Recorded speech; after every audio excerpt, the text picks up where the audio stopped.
Bienvenue dans le module 3. Ce module s'intitule Soutenir l'apprenant ayant un trouble du spectre de l'autisme. Dans cette capsule, nous explorerons davantage certaines stratégies en contexte d'apprentissage. Nous vous rappelons que cette formation a été entièrement conçue par Mélissa Poulain et Martine Gauthier, toutes deux agents de soutien et d'expertise TSA pour les régions de la Capitale-Nationale et de la Chaudière-Appalaches. Ce processus de formation nous amène actuellement à soutenir plusieurs milieux sous forme d'accompagnement, de suivi ou de clinique virtuelle dans votre centre de service. C'est un réel plaisir de pouvoir échanger et se questionner ensemble pour mieux comprendre les besoins de nos élèves autistes et ainsi vous proposer des actions et des stratégies prometteuses pour soutenir le développement global de ces élèves.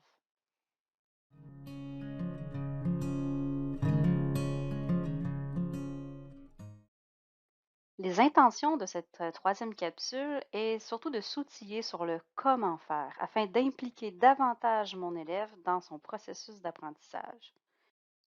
Nous allons explorer des stratégies à privilégier pour développer et améliorer l'autonomie aux apprentissages dans le but de favoriser la réussite, mais aussi pour faciliter l'intégration en classe ordinaire et dans les activités du quotidien. Nous ferons le pont entre les connaissances sur le profil cognitif que vous avez vu dans les autres modules et les apprentissages. Il importe de préciser avant de débuter cette dernière capsule que peu d'études portent sur les apprentissages et le TSA. Il faut donc plutôt faire l'exercice de joindre nos connaissances sur les apprentissages ainsi que celles portant sur le profil cognitif TSA. Sachez qu'actuellement dans la région, un comité régional se penche sur la question. Il y est justement question de réfléchir à des pistes d'accompagnement en lien avec le processus de développement de l'apprentissage et des impacts des particularités cognitives et sensorielles de l'élève autiste sur celui-ci. Quelques-uns des professionnels de votre centre de service y collaborent. Vous pourrez donc vous référer à votre conseillère pédagogique pour plus d'informations sur les suites à venir. En gros, ensemble, nous serons les spécialistes de l'apprentissage et du TSA. Avant de poursuivre, précisons également que les décisions qui doivent être prises sur ce qui doit être enseigné ou la façon dont on doit l'enseigner ne doit pas reposer uniquement sur le diagnostic TSA. Il n'existe pas de méthode ou d'intervention unique pour répondre à tous les besoins des personnes autistes, puisque leurs capacités et les besoins diffèrent d'une personne à l'autre. Effectivement, on se souvient dans les modules vus précédemment qu'il n'y a pas une personne autiste pareille. Le spectre va donc varier selon l'âge, les particularités et les conditions associées, le type d'accompagnement que la personne a reçu, l'environnement dans lequel elle vit, ce qu'en comprend son entourage sur l'autisme, ainsi que le sexe de la personne. D'abord, qu'est-ce qu'une stratégie? En fait, une stratégie, c'est un comportement qu'une personne met en place pour s'aider dans la résolution d'un problème ou des problèmes. Il faut comprendre que cela prend quand même un certain niveau de conscience. Le but d'utiliser une stratégie, c'est de devenir autonome. Pour les raisons vues dans les modules précédents, soit par les particularités cognitives et sensorielles chez la personne autiste, comme le déficit de la théorie de l'esprit, le traitement atypique de l'information, le déficit des fonctions exécutives, il peut être plus ardu pour la personne autiste de devenir autonome dans l'utilisation d'une stratégie qui lui est proposée. En effet, il peut être difficile pour elle de choisir le bon comportement et ou la bonne stratégie en fonction du bon contexte. Il peut être difficile aussi pour elle de comprendre les situations dans lesquelles elle a besoin ou elle peut avoir besoin d'aide. Il peut être parfois plus ardu de se mettre en action pour utiliser la stratégie. Il peut être aussi difficile de percevoir de façon juste ses forces et ses défis, ainsi que d'utiliser de façon efficace son langage intérieur.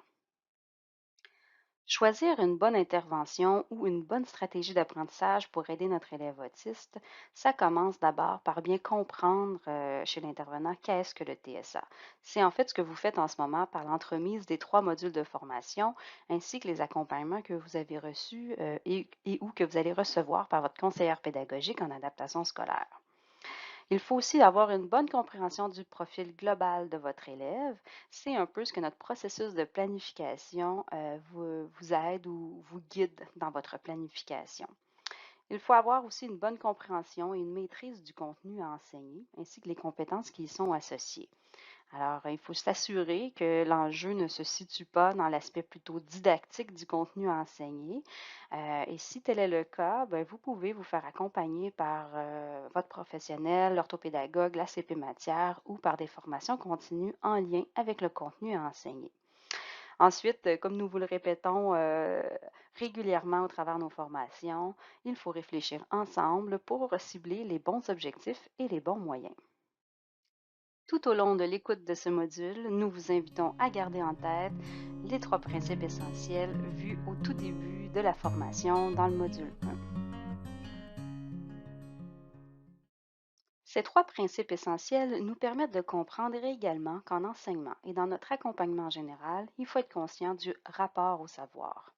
Un peu comme le triangle didactique nous illustre, il y a l'objet du savoir, le contenu, l'enseignant et l'élève. Il n'y a donc pas seulement le volet de votre élève avec son profil cognitif qu'il faut analyser, mais également l'objet d'apprentissage, le contenu en soi enseigné, ainsi que votre propre posture comme enseignant.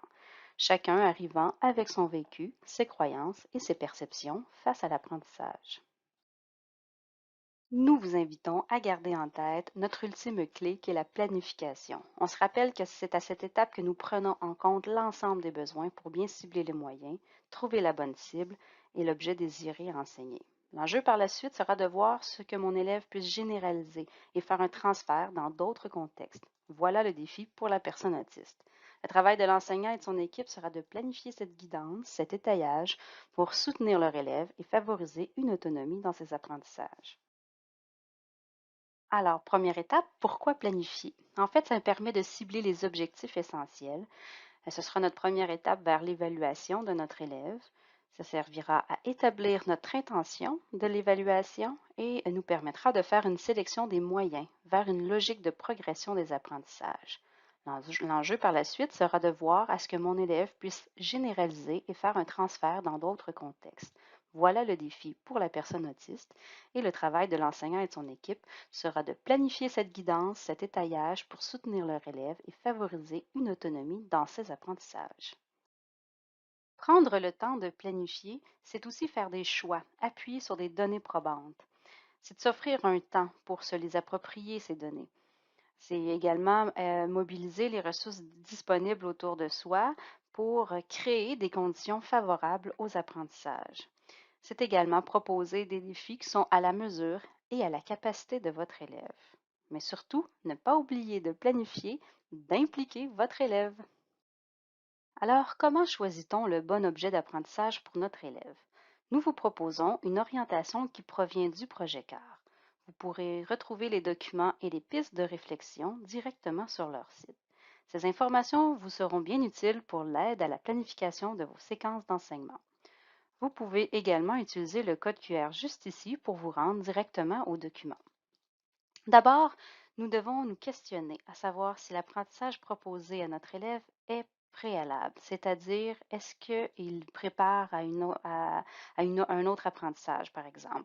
Pour la personne autiste, c'est d'amener mon élève à voir vers où on s'en va avec cet apprentissage et ça attache un sens à la situation d'apprentissage. Par la suite, nous devons nous questionner sur le fait qu'il soit transférable, c'est-à-dire est-ce qu'il sera utile pour une autre matière. Et ici, pour notre élève autiste, nous devrons illustrer et démontrer les similitudes dans les différents contextes, c'est-à-dire voici ce que tu fais en mathématiques, tu peux aussi le faire en français et ce que tu fais avec ton orthopédagogue, tu peux, bon, et idéalement, ne pas que l'expliciter au verbal, mais illustrer les similitudes. Ensuite, nous devons nous questionner si notre apprentissage est durable, c'est-à-dire est-ce qu'il lui sera utile dans sa vie. Et pour notre personne autiste, l'importance ici de faire des liens avec les activités de la vie quotidienne en lien avec son apprentissage reçu. On se rappelle que les déficits au niveau des fonctions exécutives peuvent avoir un impact important dans la vie quotidienne des personnes qui y sont affectées. Vous pouvez retourner dans les autres modules pour revoir certaines notions au besoin. Un petit rappel rapide, vu dans le module précédent, nous nous attardons dans le cadre de cette formation à 3 fonctions exécutives là, dans lesquelles nous retrouvons principalement des difficultés, chez la personne autiste. C'était la mémoire de travail, l'inhibition et la flexibilité cognitive. Celle-ci nous amène, souvent vers d'autres fonctions exécutives là, plus supérieures, comme exemple la planification et l'organisation et l'attention. Dans le module 3, là, actuellement, nous allons voir entre autres en quoi les fonctions exécutives sont importantes dans le contexte d'apprentissage et comment nous pouvons soutenir notre élève autiste. Alors, les fonctions exécutives, c'est un ensemble de processus cognitifs, en fait, qui sont sollicités dans des situations nouvelles. Et ben, les apprentissages, ce sont constamment des situations nouvelles. Alors, vous voyez l'importance de prendre en considération les fonctions exécutives puisqu'elles sont omniprésentes pendant votre situation d'apprentissage.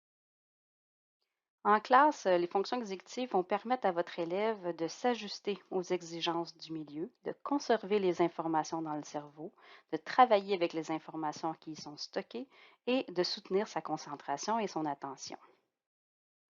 Les fonctions exécutives jouent un rôle central dans la réussite éducative de nos élèves et sont considérées comme étant au cœur du développement cognitif.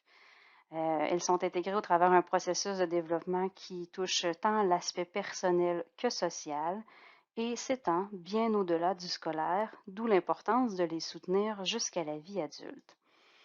Par les fonctions exécutives, on peut avoir aussi un bon indicateur de bien-être général puisqu'elles soutiennent le développement de la santé mentale et de la santé physique, et en plus de soutenir les habiletés sociales et émotionnelles. Voici maintenant quelques pistes pour soutenir votre élève. Pour soutenir les fonctions exécutives, d'abord, on se rappelle que c'est un processus qui se développe pendant plusieurs années, là, voire jusqu'à possiblement 25 ans. Il est important de penser et de planifier un temps d'entraînement. Ça ne se fera pas en 24-48 heures, par exemple. Alors, la clé se joue aussi dans la planification de cet entraînement-là. Cet entraînement devra être axé sur la régulation, euh, de certaines manifestations. Pour ce faire, une des prémices, ce sera la connaissance de son corps, où là, on va aller travailler plus l'inhibition, entre autres, qui va nous amener vers une meilleure connaissance de soi. Et assurément pouvoir métacogiter, en fait, utiliser la métacognition pour rendre conscient la personne de ses défis et de l'utilisation de ses stratégies. Pour métacogiter adéquatement, il faut avoir accès à son langage intérieur, en fait, puis il faut l'utiliser de façon efficace aussi. Alors, il y aura un temps de prévu là, dans votre planification pour un peu toutes ces petites étapes-là. Alors, tout au long de votre entraînement ou d'accompagnement, je dirais plutôt l'accompagnement de votre élève, ça sera important de structurer et de schématiser vos séances et votre accompagnement, comme on l'a vu dans les modules précédents, et ne pas négliger que c'est de la pratique, de la pratique, de la pratique, de la répétition qui va faire en sorte que votre entraînement et votre soutien rendra plus autonome et conscient votre élève. En effet, pour aider au soutien du développement des fonctions exécutives, une des premières choses à ne pas négliger, c'est le temps d'entraînement qu'on devra y consacrer. On devra également modeler et guider notre élève dans l'apprentissage du comportement qu'on voudrait qu'il adopte. Alors, faut penser à un temps de modelage et d'étayage là, par rapport à un nouveau comportement ou une nouvelle utilisation d'une stratégie. La métacognition, en fait, c'est d'être capable de développer un raisonnement et une bonne lecture de soi. C'est de connaître sa propre façon d'apprendre et c'est d'être capable de devenir conscient des étapes qui nous amènent vers cette tâche-là ou la réalisation de cette tâche et les moyens, c'est d'être capable d'être conscient des moyens qu'on a utilisés pour y arriver. Le langage intérieur, c'est comme un peu une verbalisation interne des informations qu'on doit savoir pertinentes là, pour résoudre une tâche. Il va avoir un rôle très important à ce moment-là dans le contrôle exécutif de nos actions et de nos pensées. On va s'en servir pour s'auto-réguler aussi un peu. Alors, vous comprendrez qu'ils font partie ça fait partie des premières étapes de s'assurer que notre élève a accès à son langage intérieur et qu'il l'utilise de façon efficace. Alors, de façon schématisée, un peu comme il faut parler avec nos élèves TSA, alors je vous modélise une façon d'organiser vos informations en même temps. On comprend que le langage intérieur aide au soutien et au contrôle exécutif de nos actions et de nos pensées. C'est un peu une façon de verbaliser des informations pertinentes pour résoudre une tâche. Ça nous permet aussi de l'autosurveillance, qui est une habileté de base à maîtriser là, pour développer des futures stratégies cognitives mais de plus grand niveau. Ensuite, c'est comme un peu notre miroir interne, comme je vous ai mentionné, ce qui va être très, très, très utile lorsqu'on voudra travailler la conscience de soi. Alors, sont un petit peu liés, sont fortement liés, en fait, à la connaissance de soi. Ça participe aussi, ça aide à comprendre certaines situations, certaines émotions. Ça aide au soutien de la connaissance de soi, de la conscience de soi. Ça va nous aider à nous autoréguler et ça a un grand lien avec les processus d'apprentissage et le développement du langage.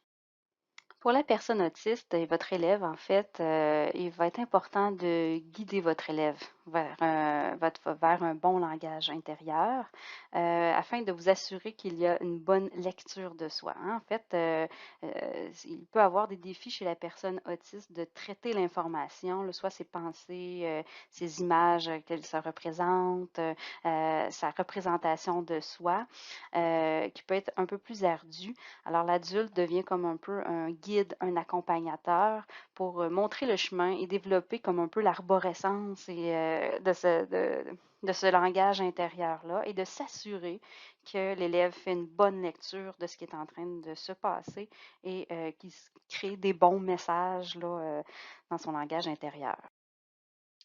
Alors, ça va être beaucoup par de la guidance, de l'étayage, du questionnement. Alors, questionner l'élève pour comprendre qu'est-ce qu'il comprend, un peu rentrer à l'intérieur de son cerveau et offrir beaucoup de rétroaction. Comme je vous dis, là, l'effet miroir, c'est par la rétroaction et le questionnement qu'on va pouvoir y arriver.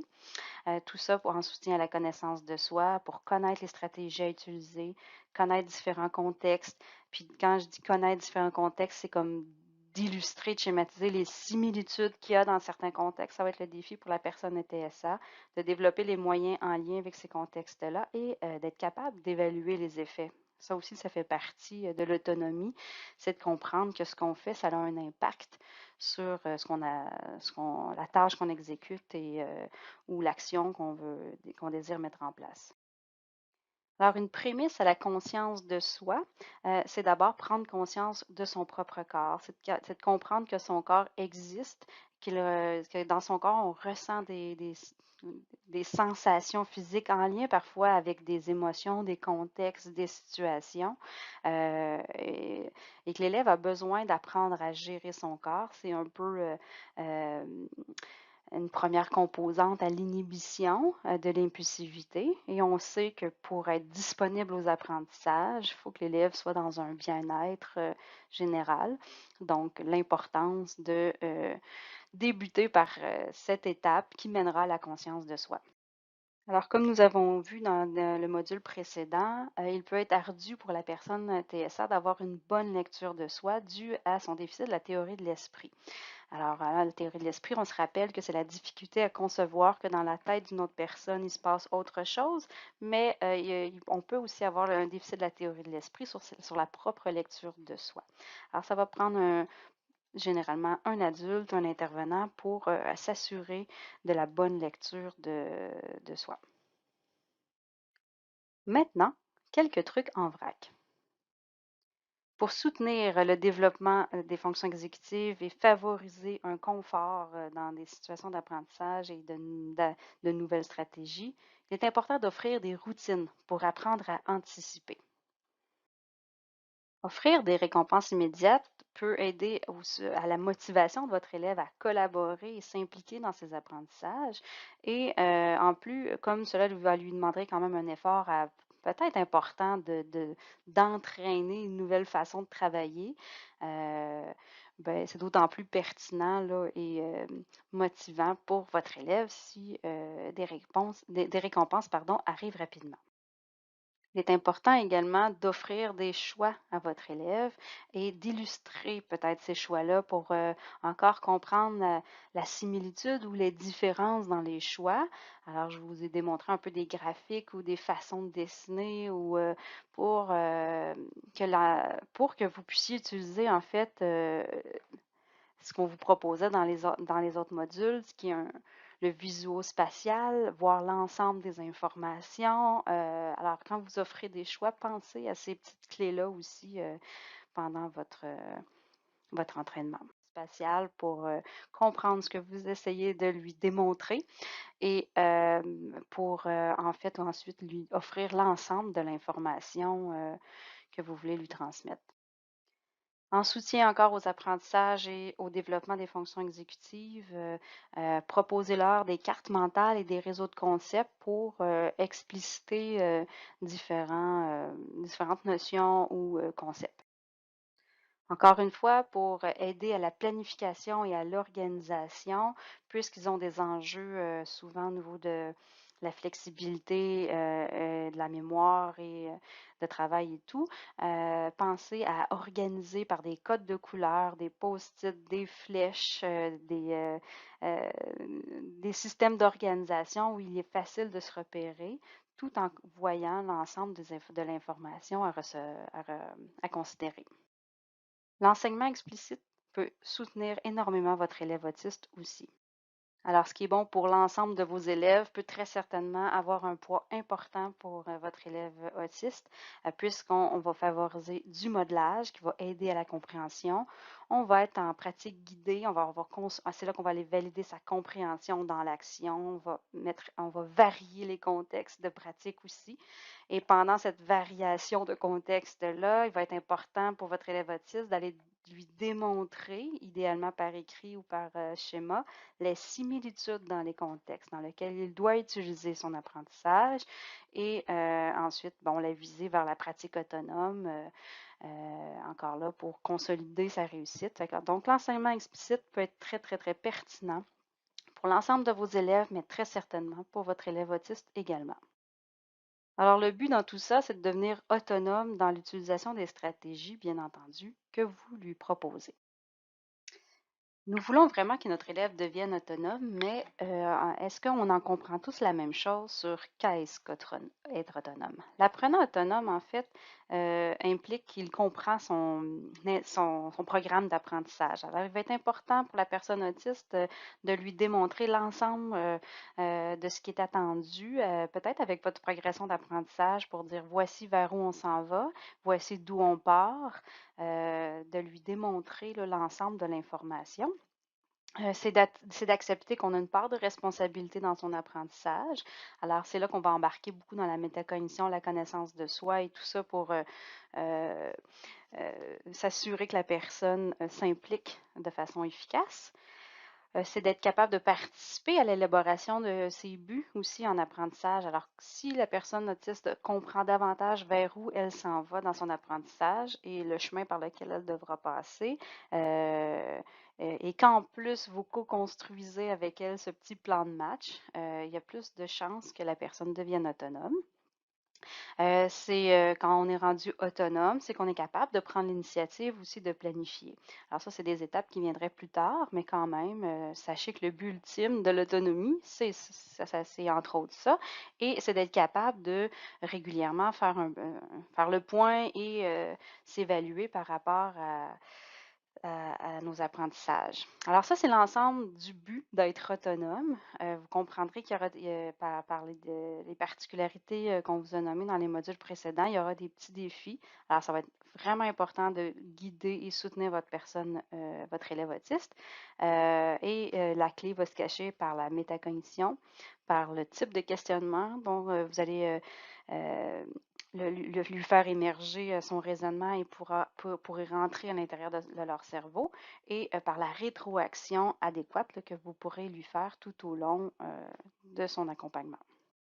Pour développer l'autonomie et s'assurer là, que la personne développe adéquatement une habilité ou faut prévoir dans son enseignement là, différentes petites étapes. Entre autres, est-ce que toutes les étapes, euh, c'est quoi toutes les étapes en fait qui vont mener à la cible visée pour mon élève autiste? Et parmi toutes ces étapes-là, lesquelles est-il capable d'accomplir toute seule et lesquelles il a besoin d'aide, en fait? Ça va vous aider dans votre planification. Ensuite, troisièmement, il faut se poser la question, ben, quel type d'aide est nécessaire pour lui? Et ça va être tout son profil que vous avez fait, votre portrait que vous avez fait avant sur savoir quel type d'apprenant il est. Heu, ensuite, pour la dernière étape et comment je peux l'aider à utiliser cette habilité-là de façon autonome. Alors, vous voyez il y a une clé quand même qui se cache là dans votre, encore là dans votre portrait et votre planification, de votre situation d'apprentissage. L'art du questionnement. Cette stratégie d'enseignement permet de susciter la réflexion des élèves pour les amener à établir des liens entre les idées et ainsi approfondir leur compréhension dans différents contextes. De nombreuses recherches favorisent le questionnement durant les discussions avec les élèves et proposent aux enseignants de planifier des questions efficaces lorsqu'ils préparent leurs leçons. Dans l'article L'art de questionner de façon efficace, vous retrouvez 8 conseils afin de poser des questions efficaces. Voici le premier. Anticiper le raisonnement de l'élève. Deuxième conseil, relier le questionnement aux résultats d'apprentissage. Troisième conseil, poser des questions ouvertes. Quatrième conseil, poser des questions auxquelles il faut répondre. Cinquième, incorporer des verbes d'action qui invoquent les niveaux plus élevés de la taxonomie de Bloom.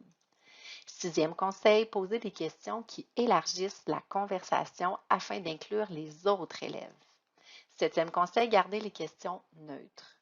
Et dernier conseil, donner ou allouer un temps de réflexion suffisant. Voici maintenant quelques exemples de questions pour permettre de développer le raisonnement en posant des questions ouvertes. Donc, par exemple, est-ce que tu aurais pu t'y prendre autrement? Vous pourriez demander en quoi c'est sont-ils identiques? En quoi c'est sont-ils différents? D'autres questions telles que ferais-tu si? Que se passerait-il si? Qu'aurais-tu pu faire d'autre? Si je fais cela, que va-t-il se passer? Pourrais-tu faire d'une autre manière?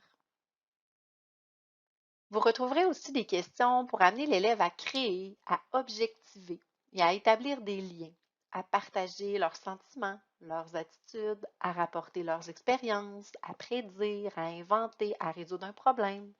Des questions telles que comment le sais-tu? Qu'est-ce que représente? Comment savais-tu où? Comment savais-tu quel? Comment savais-tu quand? Est-ce que tu pourrais utiliser du matériel différent pour? D'autres questions telles que comment pourrais-tu prendre une note de ton travail? Comment pourrais-tu prendre une note de ta découverte? Comment pourrais-tu partager ta découverte? Qu'est-ce que tu as fait pour estimer? Comment as-tu prouvé ton estimation? Donc, voici d'autres exemples de pistes de questions, de réflexion pour vous guider, pour amener l'élève à créer, à partager ses représentations. Vous avez également d'autres exemples pour amener les élèves à objectiver. D'autres exemples également pour amener l'élève à établir des liens. Donc, il faut se rappeler que poser des questions, c'est une stratégie d'enseignement qui permet d'amener les élèves à s'engager dans une tâche et graduellement à réfléchir de façon autonome. Les enseignants doivent savoir nuancer leur questionnement parce que le but n'est pas de diriger l'élève vers une solution prédéterminée, mais plutôt de l'aider à préciser son raisonnement dans la situation. Une autre façon de soutenir votre élève autiste dans ses apprentissages, c'est d'inclure dans la planification des pratiques différenciées. La différenciation pédagogique se veut un incontournable en contexte d'inclusion puisqu'elle est le principal levier pour soutenir d'abord la réussite de tous vos élèves, peu importe la diversité, les besoins et les profils variés de ceux-ci. À défaut de vous présenter un contenu portant que sur la différenciation pédagogique, nous vous invitons davantage à vous diriger vers le site du ministère de l'Éducation afin de consulter les derniers documents déposés en février 2021 sur la différenciation pédagogique. Le code QR juste ici vous y amène. On vous propose des pistes de réflexion et de planification concernant les 3 formes possibles de différenciation, soit la flexibilité pédagogique, la mesure d'adaptation et la modification des attentes par rapport aux exigences du PFEQ. L'apport de la collaboration avec votre équipe sera essentiel encore ici afin de faire les bons choix pour votre élève. Pour toute question ou soutien en lien avec la différenciation pédagogique, nous vous invitons à consulter l'orthopédagogue de votre école, votre conseillère pédagogique en apprentissage et ou disciplinaire de votre centre de service ou la direction de votre école. En résumé, afin de bien planifier et faire les bons choix de stratégie pour répondre à la diversité de vos élèves et en prenant en considération les besoins et intérêts de votre élève, nous vous ramenons à la collaboration et à l'utilisation du processus de planification proposé tout au long des modules de formation. Alors, ça va être important de bien faire votre portrait, de planifier vos actions ensemble et de les ajuster également ensemble pour orienter les bonnes cibles. Nous trouvions ça important de vous faire un rappel de nos stratégies d'intervention incontournables en TSA que vous retrouviez dans le module 1 avec la capsule Les incontournables. Donc, pensez entre autres à toutes les stratégies en lien avec le soutien socio-émotionnel, donc de se donner le temps d'apprendre à connaître notre élève, de créer un lien significatif avec notre élève, de créer des opportunités de connaissance de soi, l'importance d'utiliser un mode de communication qui est approprié pour notre élève et tout ce qui a trait à la sensibilisation au pairs. Vous aviez aussi la catégorie de soutien organisationnel, donc tout l'aménagement de l'environnement de façon significative par rapport à nos 3 éléments de structure de l'espace, structure du temps, structure de la tâche. L'importance aussi d'entretenir un environnement qui est calme et prévisible. Et vous aviez le troisième niveau de soutien à l'apprentissage. Donc, dans celle-ci, vous aviez des propositions de stratégies telles que l'importance de s'assurer de la compréhension de l'élève, d'adapter le matériel quand c'est possible, de porter une attention au type de rétroaction donnée, de favoriser une présentation visuo-spatiale, de favoriser une présentation qui est structurée dans notre façon de présenter l'information, de favoriser l'exposition et l'accessibilité à l'ensemble de l'information et également de penser à utiliser les intérêts de l'élève. Donc, dans les prochaines capsules où vous allez retrouver plusieurs exemples en classe, on va vous amener à faire des liens avec nos incontournables, justement, dans le module 1. Un grand merci pour votre écoute et votre soutien à l'élève autiste. À l'année prochaine pour la suite! Si vous demeurez avec des questions, nous vous invitons à consulter le ou la professionnelle de votre école et votre conseiller ou conseillère pédagogique en adaptation scolaire. Voici le code QR qui vous réfère au CP TSA de votre centre de service scolaire.